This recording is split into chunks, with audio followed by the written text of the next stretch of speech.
Hello everyone and welcome back. Today we have the new Oppo FindX which we are going to unbox.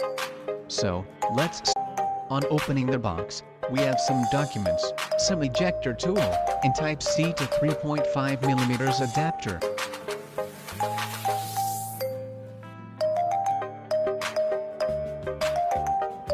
Next we have this beautiful phone. Let's keep it aside for now. Next, we have the power brick.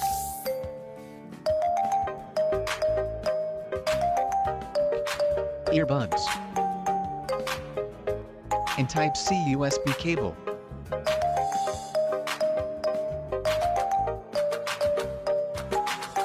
The Oppo FindX is a stunning phone.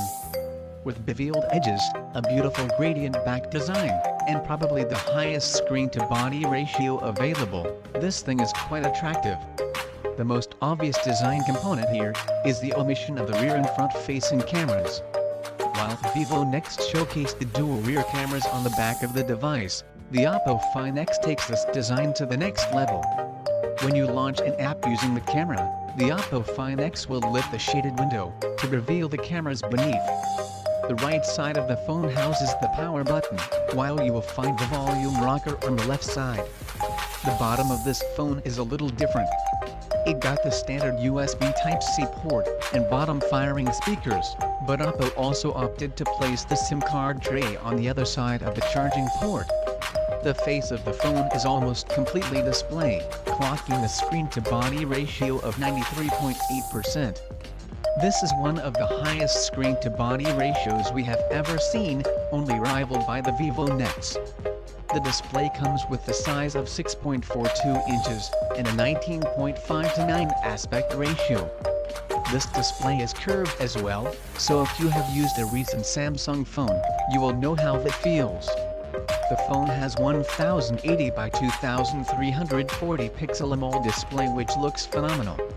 Colors are punchy and vibrant, and I have nearly no issues with it. With some of the latest hardware available on the market, the Oppo FindX performs admirably. The one issue I saw with performance was poor RAM management. My model has 8GB of RAM, but keeping just a few apps open used almost 4.5GB. The FindX packs a Qualcomm Snapdragon 845, 8GB of RAM, 128 or 256GB of internal storage, and a 3730 mAh battery. This kept the device running smoothly the entire week, and I really didn't notice any hiccups during this time. Weirdly enough, Oppo omitted a fingerprint reader this time around, which really pushes the user to use the 3D face unlock feature.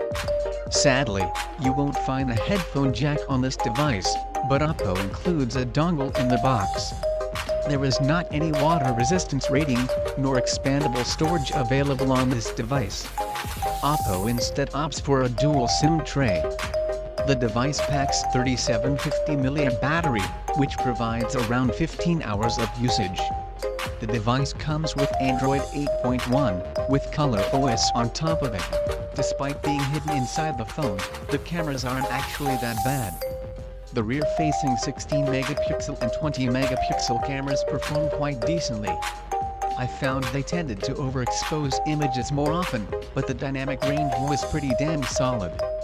The 25MP front-facing camera performed just as well. Selfies seem to have nice skin tones, but could have been a bit sharper in my opinion. The mechanism opens up pretty immediately when you launch the camera app. The live view didn't appear for 3 or 4 seconds. Oppo definitely needs to fix this, because it made catching fleeting moments hard.